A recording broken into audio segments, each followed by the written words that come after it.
tapu ki ene afio ki tu pono ka uma kuina na spau tapu atu ki tahine pinse spure sa lote ma file o pilore tuita mo fare ha mo ofo tapu atu ki a igno per tuita ka uma ho eki tapu atu ki he ek pare mia pe mo ka me bi pa kapneti pe fa tapu ki se fare area pe mo fare area tonga tapu atu ki hata ki lotu ka umaha matapure ka atamua ki he komiti whakakolo a tongorereka i tonga tapuni ke mau whakahoko atu ai porokalama ko e ni ko e talatala noa pe mo oha ke ngahi manatu melie mo o atu ai ngahi hingoa ke whakahoko ai ngawe ke ondolanga fo ou ai holo whakakolo o tongorereka ai holo tolu afe pea ki mua pea mau hoko atu te kore heni ki he whaiwhikau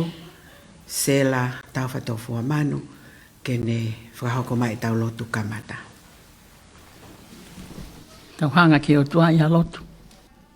Koe mau lotu ia, ke hanga mai o awhio ko hiko ngā aue te waki e hokolo. Mo oni pe folfola, kai ke kau ai awhio na he langa. Koe ke loko lawa hanga aue ia, pe kai lawa hamea ia. Pe kai kau ai awhio na he re ohi o kolo. Neong ha mau a o ngosia, o mau a tu ngā ape, koe ki mau malawa hamea.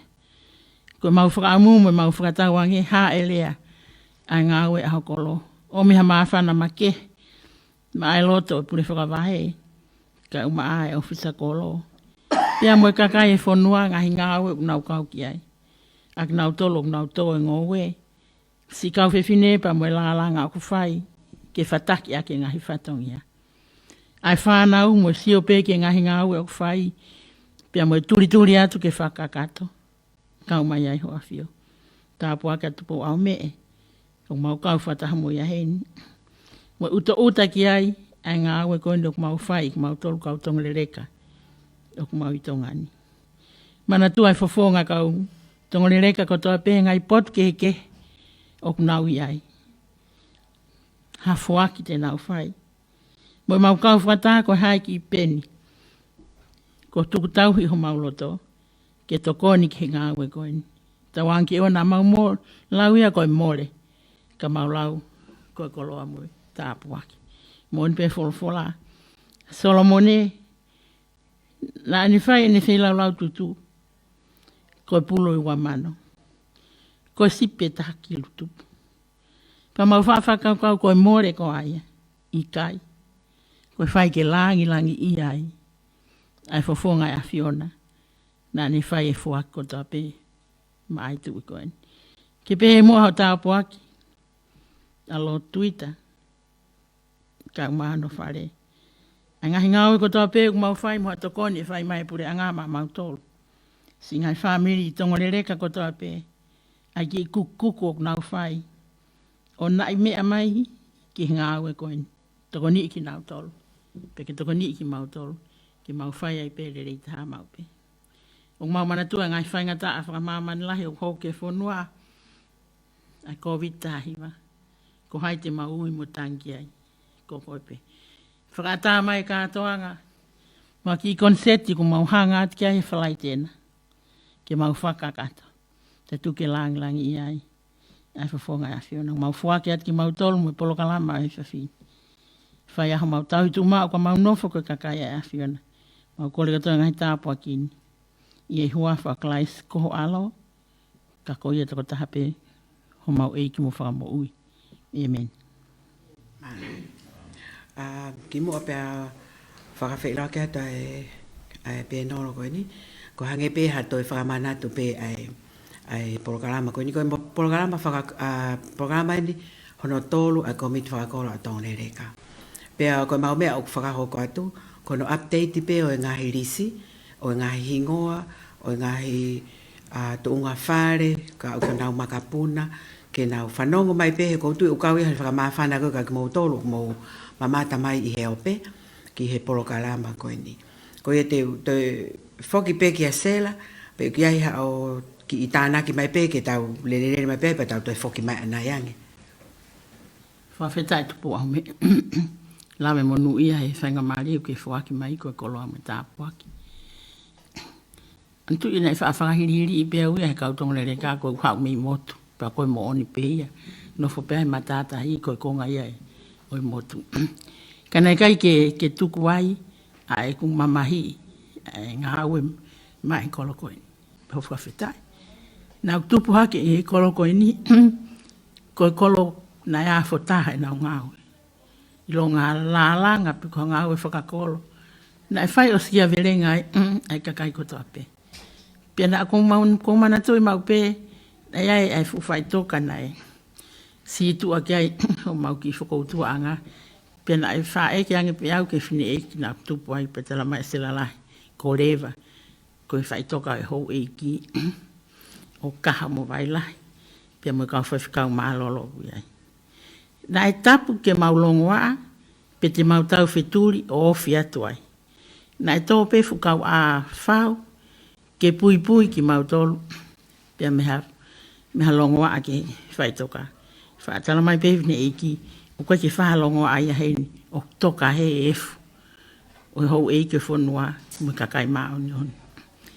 Pia na tokanga ki ai, pakayahani ihi nei, mari fo o wange family, ko ne kaila pe ku maurele mata of ko ke fa kaila longoa ai ai fitu ko ni mo ve fai toka ko ni ka ko me ala hitana ko man meli ai itongo le ka ko kakai tokanga ke hapai tutuni o tutuni e pure anga pe moi tuita mo no fale ko kakai na nau tauhi eki ko man mau peka whai nau whaka eiki o. Whape mai whine eiki.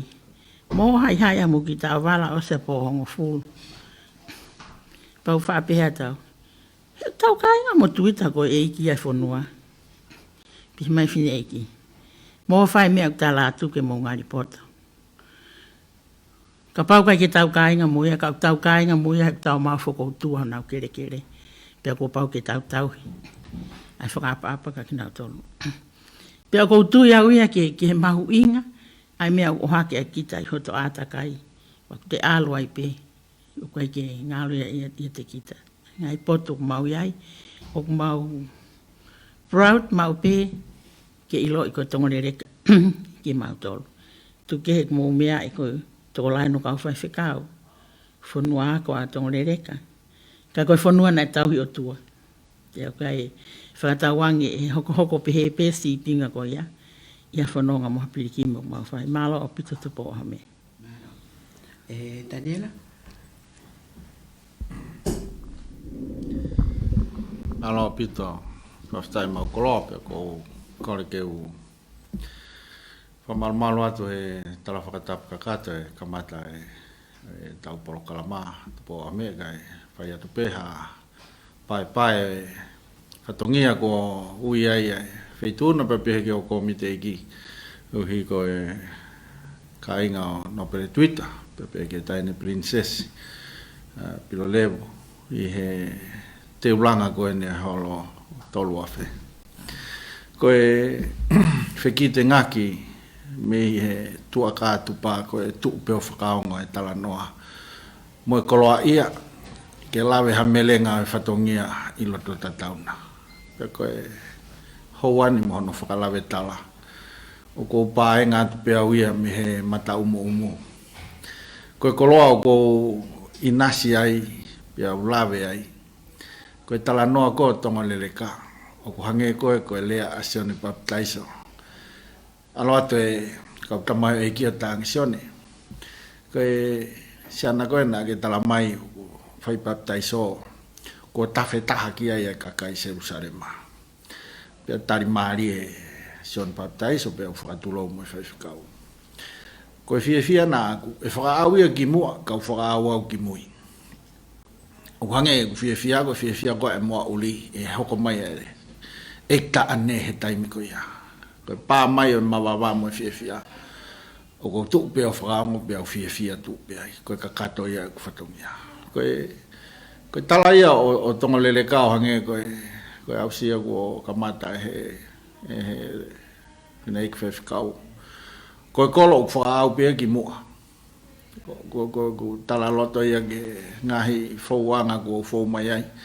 I ki palai mai au ko whahamhamai. O whaau atone reka ki mua mau pe talo e hapai e whanua mo e lotu. Ko whakamon kia ieni komite ika atu bo a me mo e hau iki. Kalapau e lau ke whakanga uta o lifu ka. O kui kai pe hata mia e kai ha tangata mo fifine o tongone reka. O tola hita pe ki na tolo nga mia ko to be o lifu ka. E hiki mai e hiki o hiki whanua mai ki tonga tapuni. Mo wawa mo hapai mo o te whanua gepa na hiki muri. Ka oku kei whakanga uta pe e he tāpua ke o tua o iai pe whukakai o toi pe i tongone reka. O whaau pe ki mua he taimi ko tope. O whaau pe ki mua ai whanua ia mo e kolo. Ko e nau tau hi e ki whaau ki mua. Hange koe tala noa e programa kosi. Koe tu la lupe e tui. Ko e nau tau hi e o tua mo ui. O whaau ki mua. He una mamahi e lo tu. Pea ko e nau ofa i he ngai whatongia ke tari mo hapai whakanima ua. O whakanima maka. Mo puke whakanima ua. O i kai teka hapulu pe tō. Pea ko e kulau monu mo lau tāpua ki ke utu upe o mamata. He kukau asi hoa he ngā aue e whanua mo e kolo. Koe whakawhetai anga ia e houani. He ku whaka au pia tonga leleka. Pea te mo whakamooni peki mo tolu ki ai. Komite hiki pia pehe kia. Tupo wa me. Ka tau ka fōu ki Nusila. Ko whetau laka e kau tonga leleka. Koe lau tātu. Ko whepe wheitu te nau whetau ka whaka au pia ki mua. Ka uhina nau sio pepe nau. Hange koe lotu ko hake. Koe ngahi huri. Pe koe ngahi huri o hange koe tala noa. Koe ngahi huri. Naomi mehemea na nau mamata ki ai. Pena tau wai e ane awhi. Monau keri wai. Koe hika tawhe tau rike ai ahoni. Pe koe ngahi huri koe au nau i ngahi turi kehe o e funga e korope. Koe tala whatongia koe ni. Ki holo tolu awhe. E tau manatu pia tau tolu koe tau mape koe whakololo. Pea koe waka e whakololo ka toho ki uta. Koe toho peke ki haukawa, kai toi toho ki tahi. O kai whanonga hawa kai uta. Taimi koe na hau koe o alanga waka e holo tolu awhe. Hange ko toho uta e karia e whakololo. Pea hange koe haukawa pe kai toi whai hahopo ki tahi. Pea nā tau kari pe mo whakaongo. Kai whaka uta utanga ki tau tolu, me tau mua. Pampa fo mai e ko witahiwa. Pe hange ko siwa e tau amanaki ko taulu ai e ngai whaingata. E langa whakaku ho tau holo he ko ia e ko witahiwa. Ko i toi whafolau ki muri. Ko i toi whainga maari ke tau toi ala takai holo ke ngai maunga iwi na tau maheni ai he whai e whatongiani. Ko hui ko whakangata ngata e tawhenga tau riki e folau ki muri pepe ke ngai ngau e anga lalahi ange. O ware pe ko tuku mai ho tau tala. Ko tau whakakoloa. Ko ne tuku mai. Tuku mai e taime ko witahiwa hangi utoi vela mawhana ngea ia tonga lelekaya. Tako tau toluia ke tahi mihe pia vai mihe. Ko toki lau monu mo lau tāpua kia. Ko toki sivia ia e koula o hao hawa. He taime o mohu whainga taai. Ka mohu ai lelei he taime matangi lelei. Pia tau lau matangi pe mo tau whalala matangi. Pea ka o ka pau, e hange ku toi nevea ki tau tolu, e he lau masiwa mo whainga taa mei hema mo matau. Pea tau toku whalala au tua rewa, mo whakalau wai, ai huri na e tupu mei ai. Ko hui kai whatake a whatongia ko tuku mai. Nei, tāna whakatulo watu mo e kau holo muama, kau tangatai ki mo e whinei pi. Tāna koe a tongo leleka, he tahiwa ni maua he kātonga na e whatu he uwaki. He lā ko unga whanua esa, kun sālote. Holo pe hau atea. Pea mo e whanongo e haa tau taini. Koe wakani e tuku ki tahi. Koe wakani e tuku ki tahi. He o ka tau whakasiwa e matangi. Pa koe taimi o tau whakasiwa e. Koe matangi whainga taaya. Koe ahoia ele e whawha konga tahi. Mo e lau kawenga. Ke ilo he whakataha angani pea whanongo e tonga fisi. O kaangi, whakasiu malaki, pa ko no ka ngare mai ko ngo maafu ke takiaki pe ka hoholo ke whakalulunga pe ko lo baha ke amolua ko taanga ia tonga lele ka taiwa ni maua na e ua no fatu e kunsalo te taanga kunsalo te ke ma tonga lele ka ko kulawe ke ai he ku mafana he ko yangi ko wakani e tuku kitai pa ko hotau talai na e whai aki hotau taanga e kunsalo te ko e waka e tuku kitai horope hawa te ia mo lau ka venga ka ko e waka e tuku kitai pa ko e lau monuia e mafana ke upae ngā tuai komite iki. Wikai ha koloa ia e te lau monu mo lau tāpuaki ka koe ahoni pe. O kai koe apongpongia pe koe ahoho ane afi koe ahoni pe. Koe langa ukwhai, koe langa he ahoni. Pe koe langa e osipe mui he ahoni. Koe tautu Ameria ke pō uafitu. Matai koloa koe atongolere ka ukamata me pāngai taha. Ke pāngai hongo fulu, ke pāngai te au, ke pāngai taha afe, ke pāngai taha mano, ke pāngai taha kilu, ke pāngai taha miriona. Oku lau kātoa ia, koe ofa ia e whoaki, maa tongoleleka. O kai koe lau e maalunga, maalalo, ka koe lau e tongoleleka. O ene ta alo fia ke hapai, mo whakamonua e koloa he koe wakani e toho kitai. Koe ia ki lawe o ko fia popo akpeke komite e kipe au whawhetai. Whawhetai ai he maukoloa. Pea ko tomua kore whakamore atu pea ko lahe tohi mai ka te au he kupe si o whanawhana mai tara mai. Ko ame koe ke ui mai mautolu. Ame ko ui ai a mea ka ui mai mautolu pea kore whakamore tara. Ko awe si taha koe he kau tō whatongia koe ni. Mo hiri mai ka te au e tuku aki. He koe ako sope pe ni o. Te mau whenga mau le reita. Pe te epe mo ngai tohi o tala mai. Nei kai ui mai mau tolu. Ka te mau e mate he pōko ia. Ko whakakolo ia tonga le reika. He kuhema mo matau. Pe tō mo mua, tō mo mui. Kai pō ao mo pō mama pe mi olunga. Ko tau whakamalu mo whakamama. Whawhetai mau whenga maria e tuko o me ka uawhea tuai ka e hoko atu e pōtala noa. Malo Daniela tuita. Ka ki te ki kore atu mua ki sekretari. Ki update mai mua ki lisi ko ni o ai ni ku ki fai mo fanongo mai fai nga ko no to pato mai na text kai to ki hoko atu ki sone fonua Maro ko ame ko lisi ni ko no fakalele ye ni o nga family ko na tongolele ka ni ihi ko tana ki mai tamo te fakalele nga hitunga api tunga fare na ikai ke mau mari e ngā we ki ai. Ko le whamore atu ka pau koe ato no we e ngā we koe ni. Uraki koe whanau me makapuna o lau whiritonga tuita. Whanau me whangamakapuna sa mawhireo, lolohea mo Luisa, la taini ui, kaho, anaise, o kativi, siaos ulki vaiola. Alipate mawhireo, ni umatai valu, alokua ulu, whakololo o e hau, manase ulki vaiola, filoi pia mo malakai. Atalua katoa, koe ane whanau, ko whekita autoi ka manu, ko e meline tuita, pia mo kalo mafi. Pakola mawhireo, koe ane whanau ko inoke, pia mo tauloto, fonua pia mo sam mawhireo, pia mo latu popi. Ko pia mo fiusani. Ko mansi uvuki, aneti wakauta fefine, pia mo kasana ati. Whanau mo makapuna taimsone kami, Steveni, toke tako ngaika, taholo kami, liam kami, pia mo lita, pia mo taina. Whanau mo makapuna kalo mo tino tupou, pentiketo, unaloto, soifua, sonasi, tovo, silito, makereta, siutoni, tavase, peamasonu.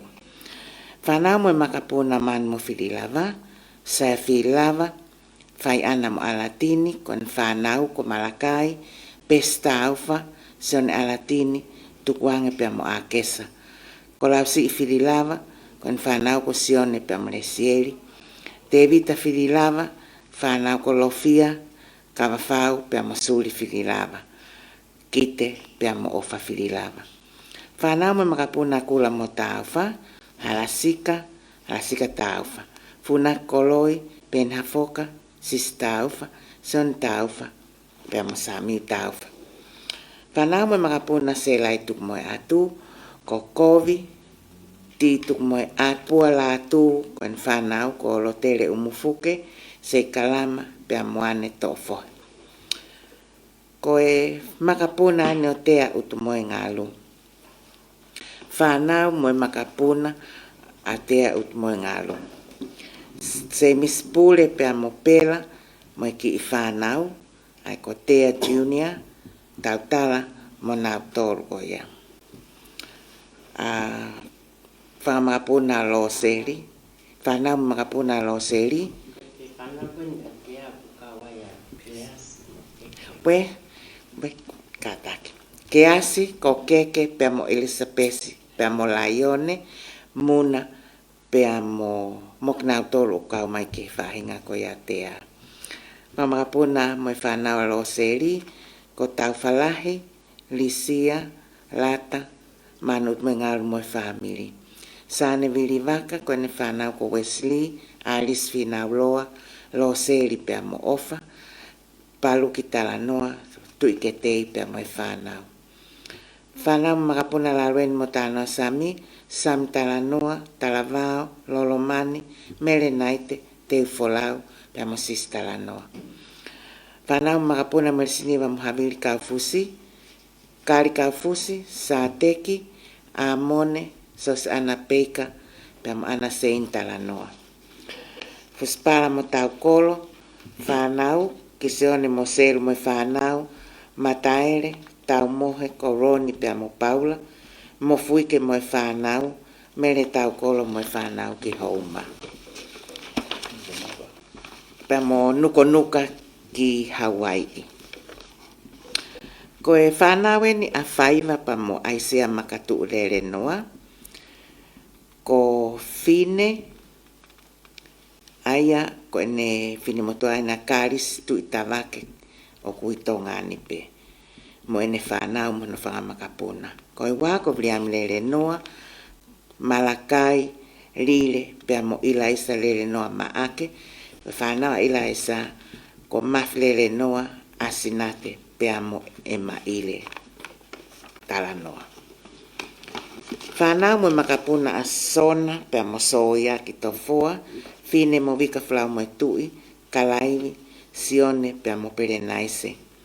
Whanau mo makapuna ana mo pauti vailala, Samiu kon whanau sa ne foto, ungatea, suve, Paula, apai pe amo supsii, supies talanoa, ke lela tui nau vai, suvenia kon whanau ko sen miri, pe amo Paula tui vailala, kon whanau ko talayasi, ate laite pe amo Paula sii. Whalelen ke whaamiri o ki sina pe amo viri solo, ko Solomone, kon whanau ko vilahi Amelia Smith, ki sina, mele lupe pe amo Emma Luisa, ko Fotovea, kon whanau ko Loni Vea, pe amo Filipe, pe amo Samuela, Vea, katake.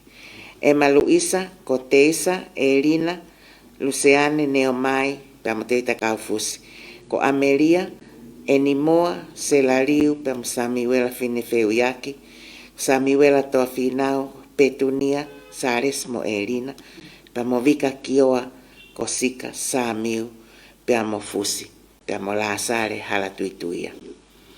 Palele ke família mo ala mafi, ko Sane, Mataere, Saya Katieri, Taha Kaiafe, kone whanau ko Waitelose, Hemaloto, kon whanau ko Asoa mo ala Pasita, Sares Mafi, Talanaivini, Lepi pe amo Tama, Lepa Mafi, Toutai, Rifeimi, Vaihola pe amo Lopeti, Kafo Mafi, kone whanau ko Vila, Poko pe amo Papa, Launga e Takau, kone whanau ko Hillary, Lirieta Takau, Viliami pe amo Atnaisa, Luviana halareva pa motalai mini vea.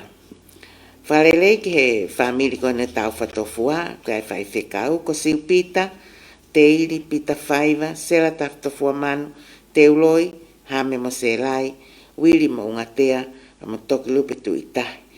Kau atu ki ai mo sela kāsinga, ofa mo whanau pa mo makapuna. Ko e famili o asena pa mo te vita ti lātu, aina ai kia e whakafofonga whalalea whika tahawa, a mo are whinau, ko Malakai ti, ko ne whanau e whakafonga whalearea, mo are, mereane te iwai, pa mo are sa whingi, mo te vita lātu. Se pet lātu, o ko haana asinari lātu ko akapului. Siapani, sa miwela lātu, langakari mo sela whanau mo makapuna. Ko e whanau makapuna me le lua mo like o Saulala, ko e whanau sunia pa mo Luseane, ko Luseane, ko e whanau ko taloata pa mo Taniela, ko sifa loko tui pa mo Hurita, loko tui ki Australia pa mo Suria, ko e tam finemotu ako hina po uli.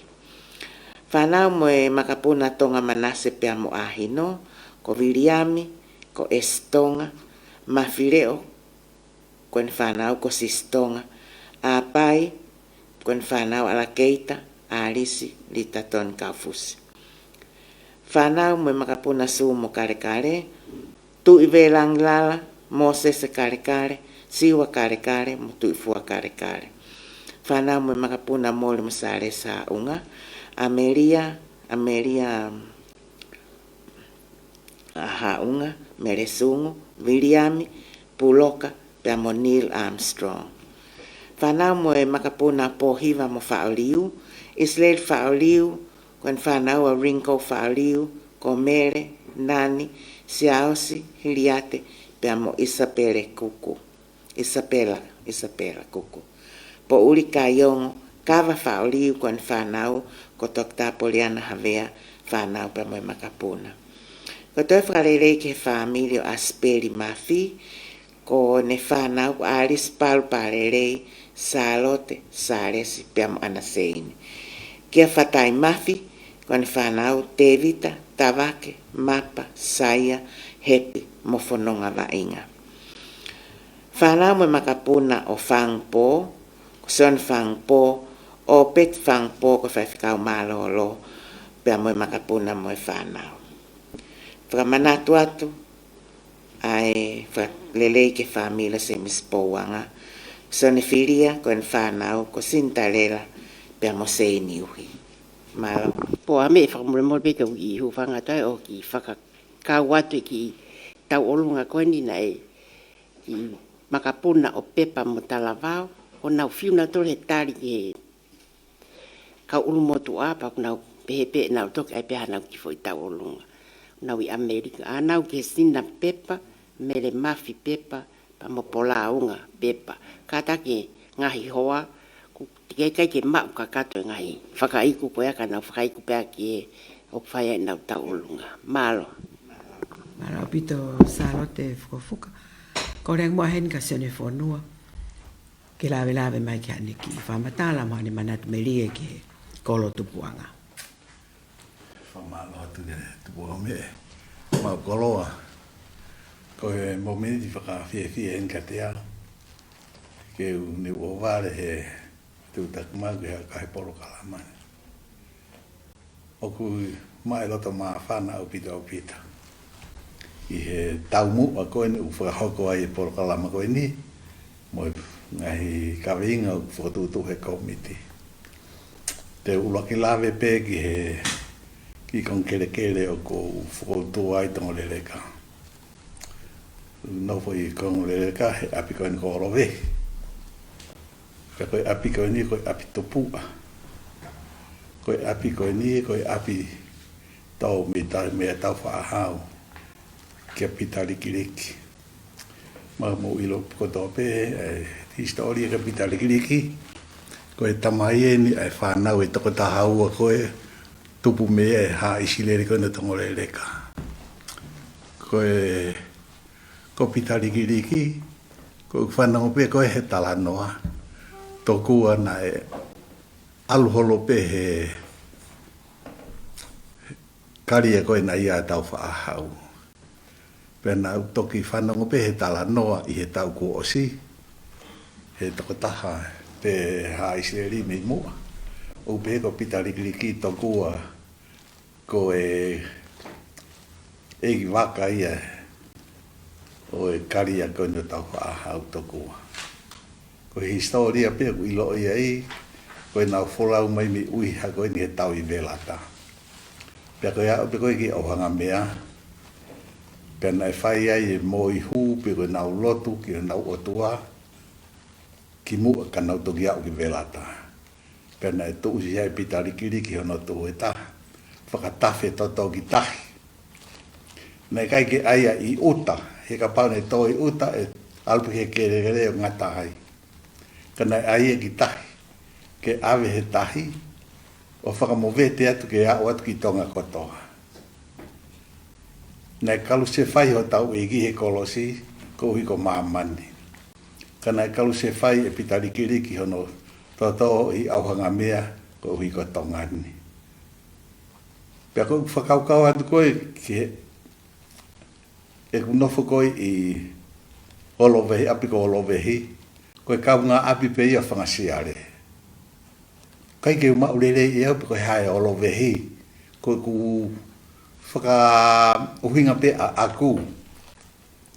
Koe olo, pe koe whaka olo, whaka alala. Koe vehi, koe whaka uhinga ki ei, koe veke.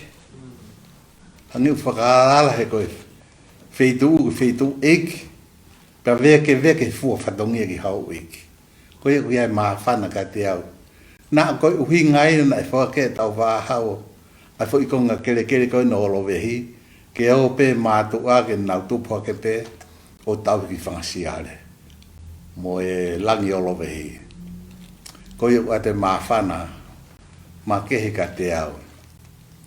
Ko kei manatu i pe ke holo tolu awhi. Nā ku ki ai pe ki aunga ke langa ko holo tolu awhi. Tutuku koe ai ako, whaalat koe ki ai. Nā kai whuki mao ha makaia ki whaia ke langa. Nā eo pe ki whetu usia o tānaki mai punga o mai o whetuku mai. Tā koe ma mea ka kai tangata u whakata ki tahe a mala fō maka. Ke ai o whaia ke langa koe whare. Mo ai koe ka atoe me kone whake ngā ue. Koe maka pe me punga koe me tahi. Taim koe whangamari ei na kau to o whangota, ama, uku. Ke o meke aia ke mea kai ke ngā heko whare o tolu awhi. Pea lava tolu awhi. Ko ia whangia ko he aisake, na ua whangia he apai. Hae ato tolu awhi. Na toi whai pe koloho no whengai, o toi langa. Pe ko ia whaene whiha. O si pea no fo i ato, to ia wha o skato ki tahi. Pea kou talu me a wha kono i endi, moi ku aluat, sio ke tuka e holo, hai moi ato huk whare pa oro ngahi e uafta whaia. Talu e ku alu he mahina koe, na whai koe a wha, na uabe he mahina katoa. Hau pia ki tongani, atu e ki nau ngahi whare, ospe koe ia ku whoki mai na taha alu. Mahina kotoa pia wau he ose whare.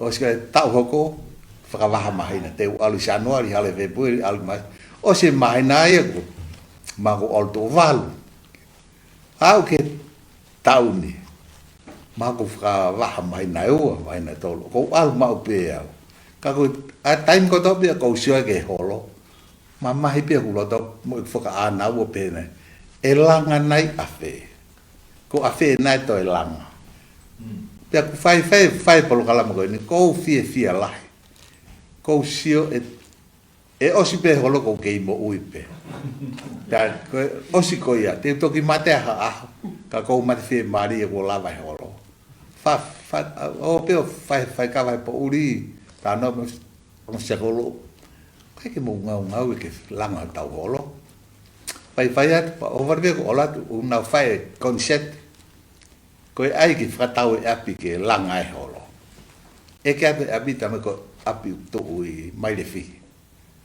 pau talange kai ke to ia hatu anga fe unga mo holo ka ko api lau to ngata ngoi mala ka pulu betu ko tal mai he tamai ta me po smawe fatahai ko ta fatahai a mo tolu ko he ni ko gure a ko atu ni a fa fo nga e a tonga he ko ma tolu concept pe ko en wa pe ki ai fie la ia feitu to ton ko tang feitu to ton ka ia me e kolo fai ata fu mala ka pulu ko lau to hi na o assembly ki ai ka tu ke tu be la a mo wa ko fie la ia pito nga ko ni pe ko o si lo ko ka to ngere ko to be o ku na fano mo mai na fie por kalama ko ni hangi ko lave ko ni a Daniela ke por kalama ko osi ko kolo tala tongoleleka pe ko mo oni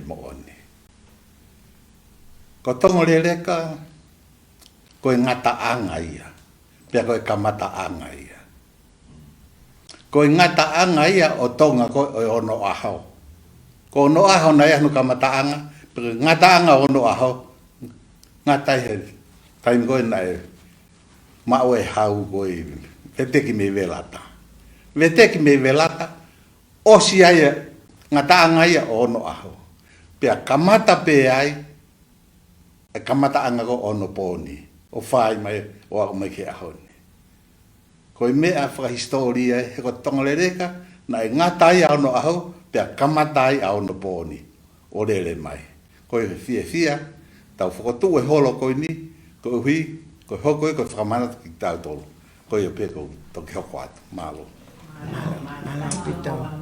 Malo Daniela. Kawa te popo hono te kia sone fonua e mahafana ko eni o e hako pita likiliki. Ko ngā ko eni nai o si tuku mai e ngahi hingoa pa ko fia peke u tuku atu ke popo ke tala noa asione. Ko e hako mo e whanau makapuna o pita likiliki pia mo selu vaia. Toa kase tangi likiliki. Tevi take repi likiliki, kulaea selu likiliki, na son lolohea likiliki, po oi mafi likiliki, na ukovi likiliki, isleri man malo likiliki, anataumua likiliki, osa yas malupo likiliki, Daniela osa iliku likiliki, leseri hingano likiliki, pei ei likiliki. Ko foi toko tahawa ya po wa me. Kau isle ko hakon ke toe pe. Pa ko me ke toe la. Pa ko me ta lo to ke ai ko ma fana. Ai tala noa ia fu hako ko ni kau isle. Pa ko ni ko ke ta te la to kon ko ui ke nau. Fanongo mai ki ai pe to ki fai ai pe na fai tu ni ki ho tau a ka toanga. Malo.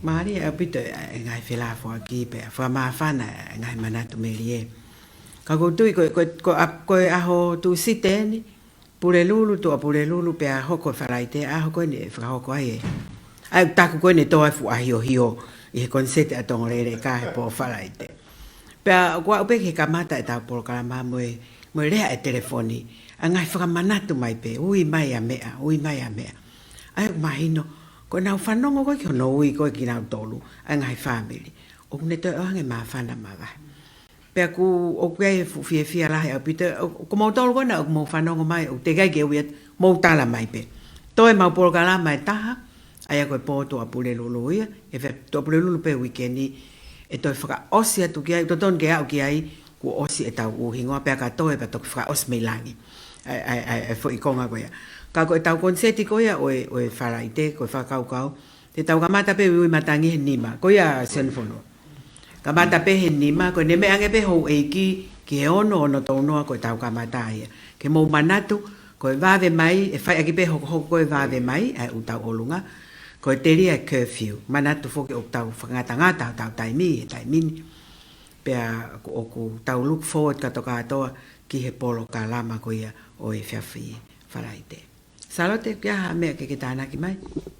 O ia po ame ko whangai pe ngai whatapu ko ki me aua. Ko e ma ngā ue o ku ma sekretari pa matu e tau paanga. Ka koe whamanatu at peke ka inga tongo rere ka tautatu whito ki muri. O koe ai whika o e tohi panke ai komiti whakakola tongo rere ka i tonga tapuni. Na e mahino ka te au po ame na ki ave ai whika koe i MBF. Ka koe e whika fo oweni o ku whaingo fuangi ai ompaanga ki ai i he PSP. Pa ko whelau pe, ko ngā ko ki nau tolu ko o ku wahanau ki peni pa nau tohi hifu.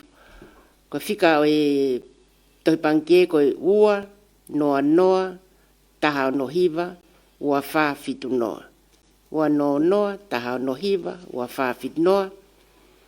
O ka pau e fie whakafou mai i he PSP, ho mo tokoni ho mo ngai whamiri tau ta. Ko Swift Code ko e POS, POSPTONU. BOSPTONU.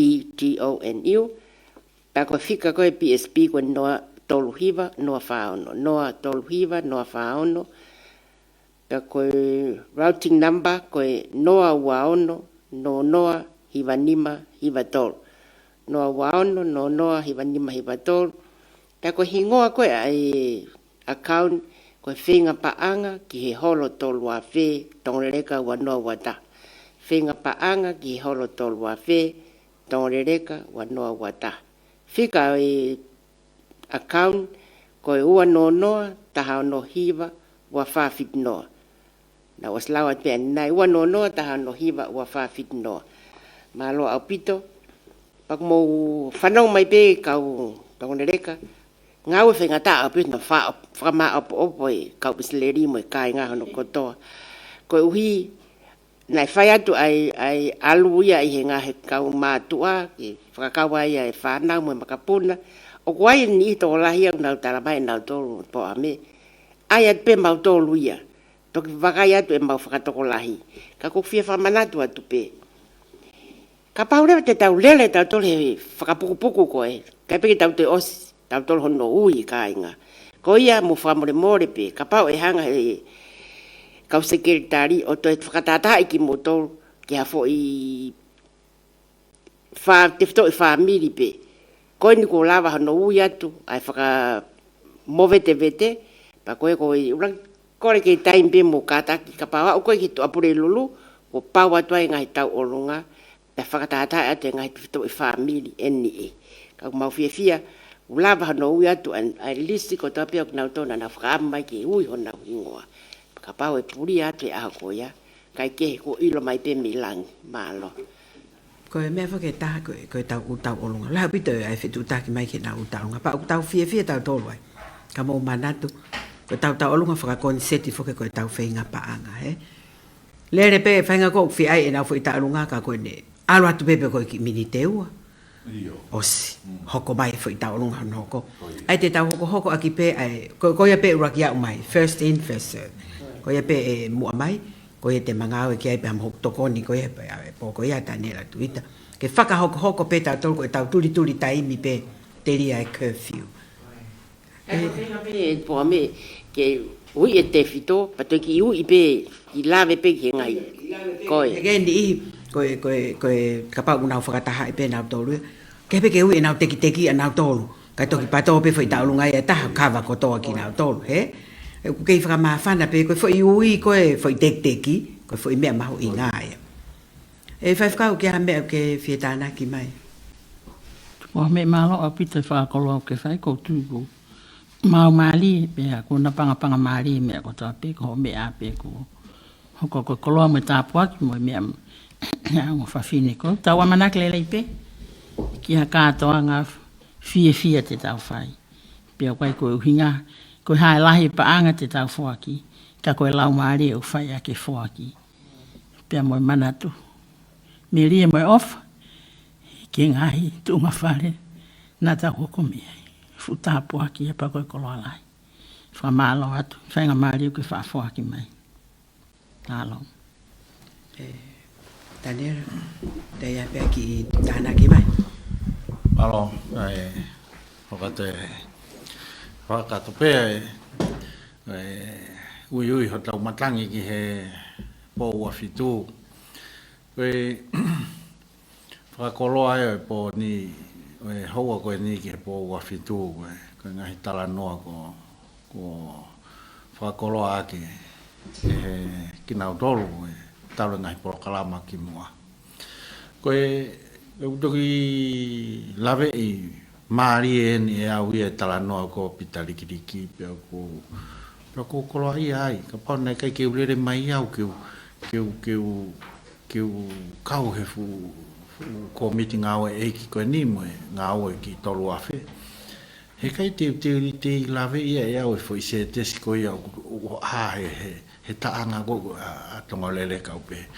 Ko tangane na he loto waka. Puke tu uku ahono nima. E toki uhinga nga te au tako e tala noa ia pitarikiliki. Ka pehepe e au ke uwha ala umu, uwha maari whekina e hono whakalawe tala he ngalu e apa mo ngai pō tala noa e kaupuna ke. Pue haka e uhinga e ko tangane na he loto waka. Tako tamai o ikia koe nine tō nunga e. Iai he aho ko ia pia ne whai e whatongia ko ia, ne uikia ina iai tangata lahi o e aho ko ia, pa tau whaahau ne tu umai, pe nei kau tangata ne nau pou ki ai, pe koe e whakatangane ia. Ku koloa ia koe i e whakatau ho tau whanonga ke pou a whitu. Ta aku ke i waka pia e ki ia, e komite e ki a tupo a me, pia mo e kolo tāla li fuka mo e tuha pai. O ke i waka pia e ki a koe ia e tangane. Pa koe toho koni ho tau waka ki tahi. Kakato pe wai tupe pe la ma kona pe whakatau au pe ki tau tolu ia neonga e ngalulululu mai e whainga ta mo hopo ki a ka e toka one pe ko pau ho tau whanonga tato he kui waka e o tua o kune whakatangane mai pe koe hange koe tokanga koe ne ngo whewhine ki he ngai mea whakaseke tari e po koe ia whawheta oku mau maari e ai foki e po ia ko ako miteiki e kau wakai mo mea mai he ngalu o pe me muri te nau si o mea mai pe ko na to o to mafana make o to transfer nga to no mai pe foi a fe mo foi mano he foi miniti pe ua ko ne ta ia foi ta olunga ko ia o ku ia pe novela ia ona mo no foi nga mafana pa ku o si mau maari e ta teknologia e hauhanga tonu pe he pōko ia, e mau pe moia he pōko pe e whakaonga tuai pe moia ia, he kau ngā o e whaifatongia o pōpō, ki atu pōu aho me he pōko ia. Mau maari e palani, he koe ngā o e tonga rereka, oku mau pe me taimi o toa e mai au laki ka he whanonga e karia, ka orewa ko hunuki e hoko oka, pe hifo e whatongia.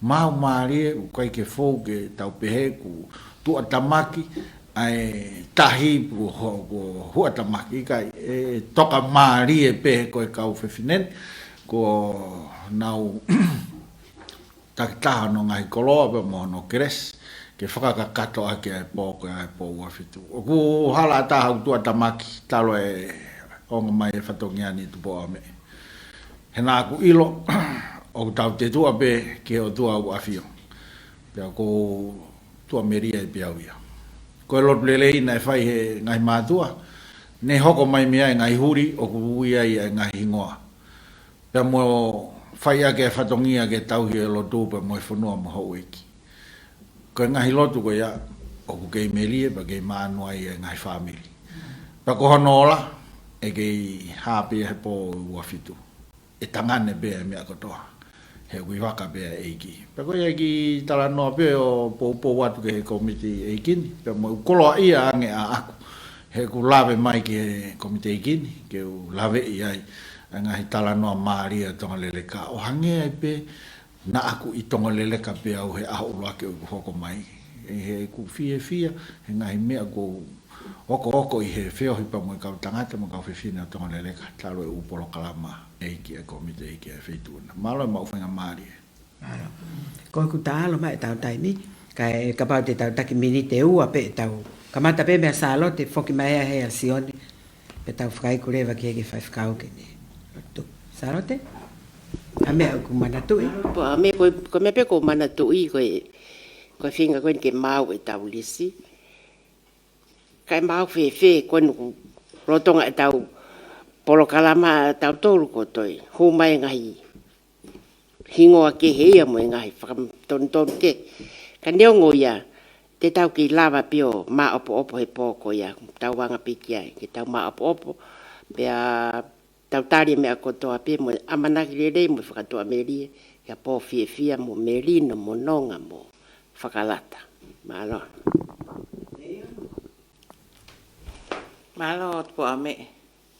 Kai ke te aha me e ko toka ngau ki ai. Ko ofatu tonga le reka. Tau teu peho tau aho ke tau wheiloa ki maa whana i he wheituko e whai ai e tau kātoanga. Malo. Ko e ma fana ma ke hia te au tau kamata mo usio ke ki telefone a tu po a me ku ulo ma be tai motu e ta ko ke kakai a ko na fie mau ke na ka he lau fa malo a to ka kai tong le ka ko ya e na loto pe na ngoi ke ase ho na ko ngata mo le ka ko re atu ka kia handi hi ka ke ase to inga fa more Penga mai pe ha Westeni pe ko e ha pe u ka ta ha banga ke a umai ma lo mo fie ka umai ka ga fa ma lo fe unga ka ko lo to I tongolele ka ko mo ma u fa ma fa na lahi o pito mo lo to pe ke ilo e mo ko tongolele ka ke ai pe me ni hi ko ke manatu pe na I muri pe na hieni mo ka ta Aluha ki peke ta whakoe te whitoi whamiri o piki atu ai. Kai ki maula whakakato ka pai a hataha tō whamore. Mu toki kau mai pehe pō whalai te o what. Malo. Ko tui o ko kai ki hato e me alahi e whi whai ki halawe. Ko e whakamalo pe.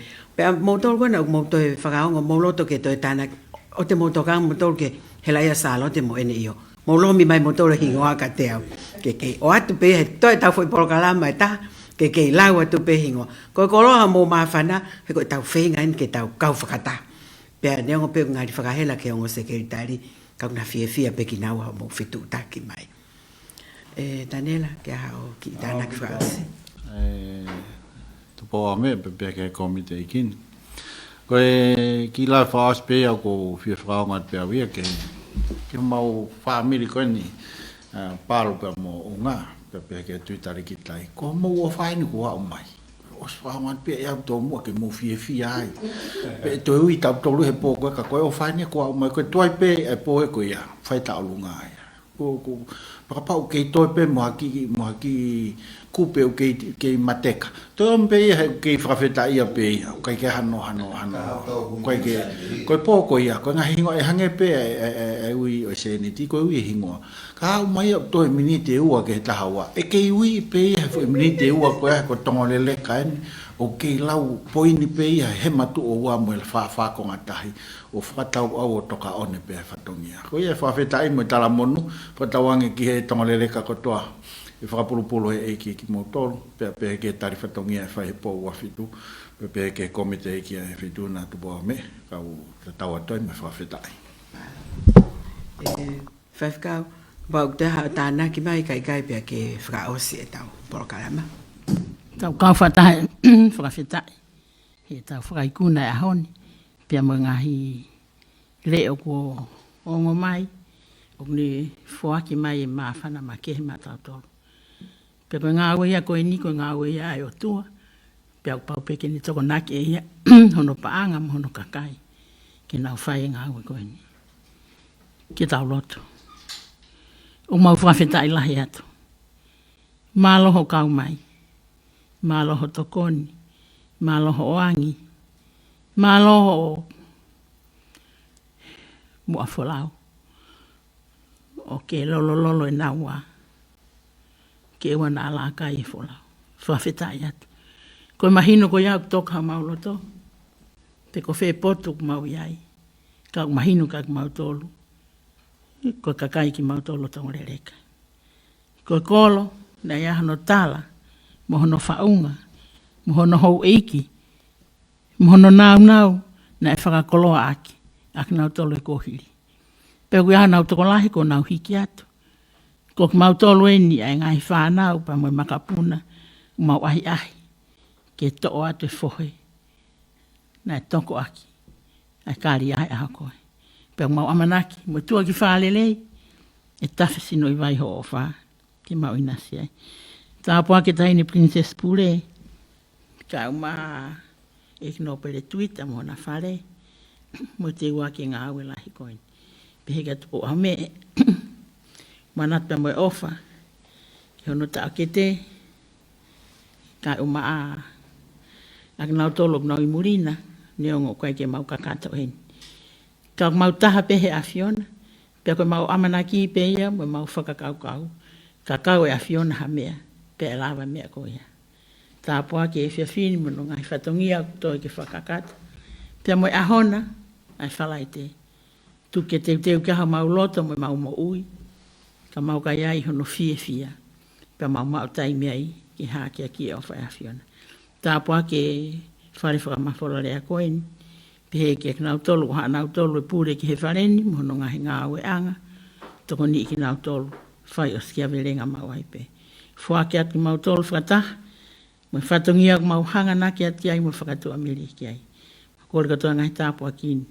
I ke lesa mau eiki ko si isu kalaisi, o whalahi ai o tua koi e mau tamai.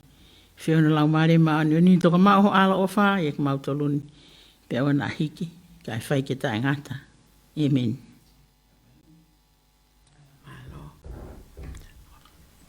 Malo. Lava e tau.